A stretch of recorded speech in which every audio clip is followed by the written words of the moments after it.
Good morning friends and student.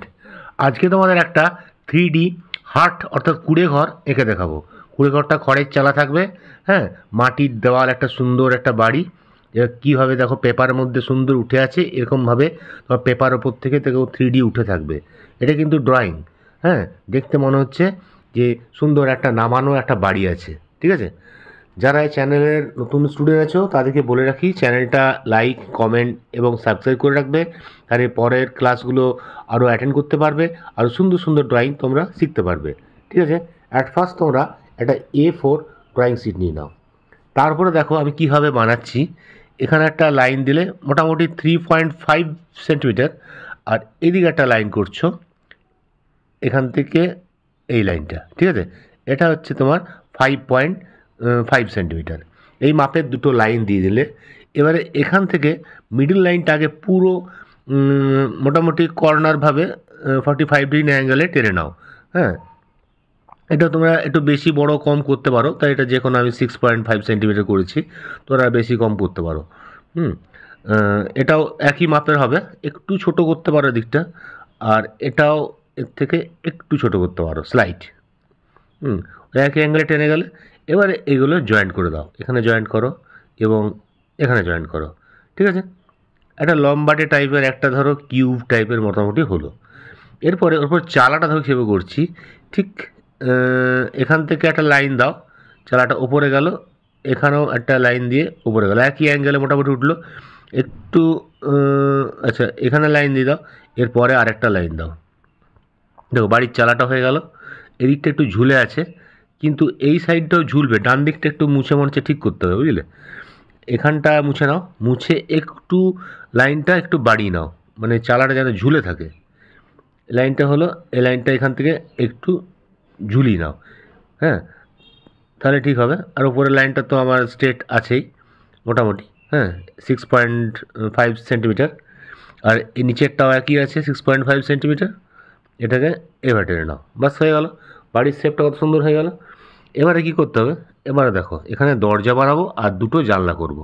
দরজার জন্য একই অ্যাঙ্গেলে টানলে সাইডটা থেকে, এবং এই সাইডটা দেয়ালটা যেভাবে আছে একই অ্যাঙ্গেল, এই ভেতরের লাইনগুলো মুছে নাও, তাহলে সুবিধা হবে। এবারে এই জানলাটাও একই অ্যাঙ্গেল টানলে, এখান থেকে টেনে নিলে, এবারে লাইনগুলো দিয়ে দাও, ডবল ডবল লাইন। ঠিক আছে, দরজাটা হয়ে গেল, বাস মোটামুটি আঁকাটা হয়ে গেল। এবারে স্কেচ পেন দিয়ে পুরোটাই আমি একটু ডার্ক করে নিচ্ছি। খড়ের চালা, তাই এটা স্কেল দিয়ে করার দরকার নেই, একটু আঁকা বাঁকা হলেও হবে।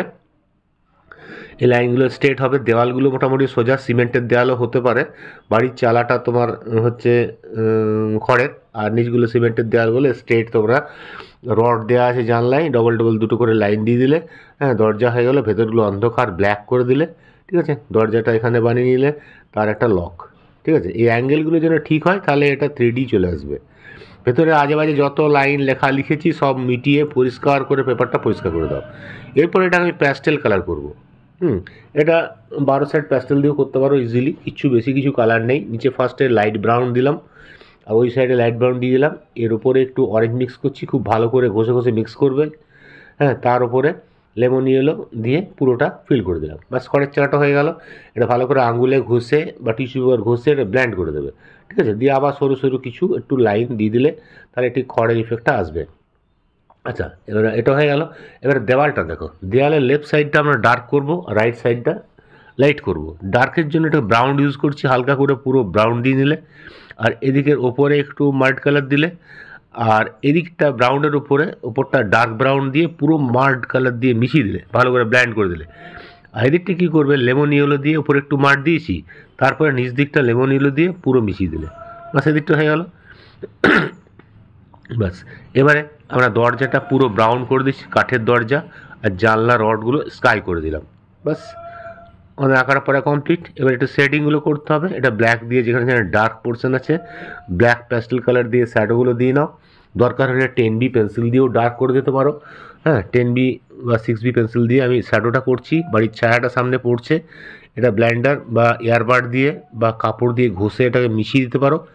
আমি ব্লেন্ডার দিয়ে মিশিয়ে দিলাম, এবং যে পোর্শনগুলো ম্যাক্সিমাম ডার্ক আছে এগুলো 10B দিয়ে একটু ডার্ক শেড দিয়ে দিচ্ছি, তাহলে বাড়িটা একটু রিয়েলিস্টিক এবং সুন্দর 3D ইফেক্ট চলে আসবে। ঠিক আছে, সাইডগুলো দিয়ে দিলাম, বাড়ির চালাটা যে ছায়া পড়ছে তার শ্যাডোটাও করতে হবে একটু। এগুলো একটু লাইন লাইন দিয়ে দিলাম, স্ট্রাইপ লাইন, যাতে খড়গুলো যেমন বাঁধা থাকে সেই লাইনের স্ট্রাইপগুলো করে দিলাম। এই জায়গায় একটু শ্যাডো দিয়ে দিলাম, বাড়ির চালার ছায়াটা পড়ছে, নিচের দিকে হালকা একটু শ্যাডো দিলাম, ঠিক আছে। এগুলো পেন্সিল দিয়ে আর একটু ডার্ক করে দিলাম যাতে জিনিসটা পারফেক্ট এবং সুন্দর লাগে। বাস মোটামুটি আমাদের ড্রয়িং কমপ্লিট, ঠিক আছে। এবারে এটা সাইডটা যদি কিছুটা পোর্শন কেটে দেওয়া যায় তাহলে দূর থেকে এটা 3D পেপারটা মনে হবে উঠে আছে, সেই ইফেক্টটা করব। তোমাদের আগেও অনেকবার শিখিয়েছি লেখাগুলো কীভাবে উঠে থাকে, ঠিক আছে। দেখো কত সুন্দর হয়ে গেল। এবার এটা কাটিং করলেই আমাদের কাজটা কমপ্লিট। দেখো কাটতে শুরু করলাম, কাটা আমার হয়ে গেল, দেখো 3D হয়ে গেল, কত সুন্দর। তোমরা এটা বাড়িতে করার চেষ্টা করবে, অসুবিধা হলে কমেন্টস বক্সে লিখবে, অসুবিধা হলে আমি তোমাদের জানাবো, ঠিক আছে। আর যারা নতুন আছো চ্যানেলটা প্রথম দেখছো তারা সাবস্ক্রাইব করে রাখবে, তাহলে পরের ক্লাসগুলো অ্যাটেন্ড করতে পারবে এবং আরও সুন্দর সুন্দর ড্রয়িং তোমরা ইজিলি শিখতে পারবে, ঠিক আছে। আজ তাহলে রাখি, bye, have a good day.